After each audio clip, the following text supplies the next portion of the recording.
అర్థాలను తహ్లీల్, తక్బీర్, తహ్మీద్ అని.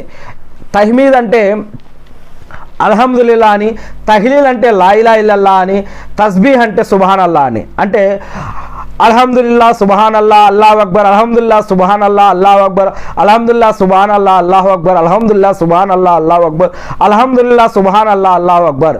అంటే దీని యొక్క అర్థం ఏమిటి అంటే అల్హమ్దులిల్లా అంటే సర్వ స్తోత్రాలకు అర్హుడు అల్లానే.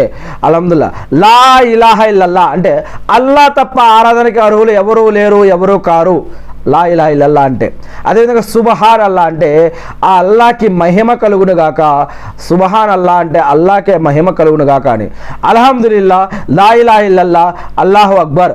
అల్లాకు స్తోత్రాలు, అల్లా తప్ప మరెవరు ఆరాధనకు అర్హులు లేరు, కారు.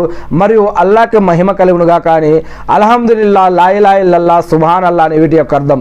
ఇవి నడిచేటప్పుడు, కూర్చున్నప్పుడు, పడుకునేటప్పుడు, మెలుకున్నప్పుడు, పని చేసేటప్పుడు ఎక్కువగా ఈ నెలలో ఎక్కువగా ఈ యొక్క తక్బీర్, తహ్లీల్ అనేది ఎక్కువగా చెప్పాలని, తస్బీహ్ చెప్పాలని.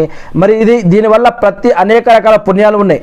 ఇహలోకంలో మానవుడిగా జీవించి ఉన్నప్పుడు, ఒక వ్యక్తి మరణించాక, ఒక వ్యక్తి సమాధి జీవితంలో ఆలమే బర్జకులు ఉన్నప్పుడు కానీ, ప్రళయ దినం రోజు కానీ, పరలోకంలో కానీ ఈ యొక్క తహ్మీద్, తహ్లీల్, తస్బీహ్ అనే ఈ యొక్క వాక్యాలు, అల్హమ్దులిల్లా, సుబ్హానల్లా, అల్లాహు అక్బర్ అనే ఈ యొక్క వాక్యాలు, లా ఇలాహ ఇల్లల్లాహ్ అనే వాక్యాలు ఏ విధంగా ఉపయోగపడతాయో అనేక ఖురాన్ మరియు హదీసుల వాక్యాలు ఉన్నాయి.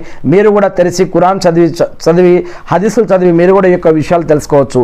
అంతేకాకుండా ఇంకొకటి అల్లాహు అక్బర్, అల్లాహు అక్బర్, లా ఇలాహ ఇల్లల్లాహు, అల్లాహు అక్బర్, అల్లాహు అక్బర్, వలిల్లాహిల్ హమ్ద్ అని ఇది కూడా ఒక విషయం ఉంది. అల్లాహు అక్బర్, అల్లాహు అక్బర్, లా ఇలాహ ఇల్లల్లాహ్, అల్లాహు అక్బర్, అల్లాహు అక్బర్, వలిల్లాహిల్ హమ్ద్. ఇది కూడా ఒక తస్బీహ్ అన్నమాట. దీని యొక్క అర్థం ఏమిటంటే అల్లా మహా గొప్పవాడు, అల్లా మహా గొప్పవాడు, అల్లా తప్ప వేరే ఆరాధనలు అర్హులకు ఇంకెవరూ లేరు. అల్లా మహా గొప్పవాడు, స్తోత్రాలన్నీ కూడా అల్లాకే సొంతం. దీని యొక్క అర్థం అల్లాహు అక్బర్, అల్లాహు అక్బర్, లా ఇలాహ ఇల్లల్లాహు, అల్లాహు అక్బర్, అల్లాహు అక్బర్, వలిల్లాహిల్ హమ్ద్. ఈ యొక్క వాక్యాలు కూడా ఈ యొక్క 10 రోజులే కాకుండా ఈ యొక్క ఉపవాసం తర్వాత, పండగ రోజు, పండగ నమాజ్ కంటే ముందు తర్వాత కూడా అల్హమ్దులిల్లాహ్ ఇటువంటి వచనాల ద్వారా అల్లాని కొనియాడటం, అల్లాని పొగడటం, అల్లాని కీర్తించడం ద్వారా అల్హమ్దులిల్లాహ్ అనేక రకాల ప్రయోజనాలు ఉన్నాయని ఇస్లామిక్ ధార్మిక గ్రంథాల ద్వారా, హదీసుల ద్వారా మనకు అర్థమవుతుంది.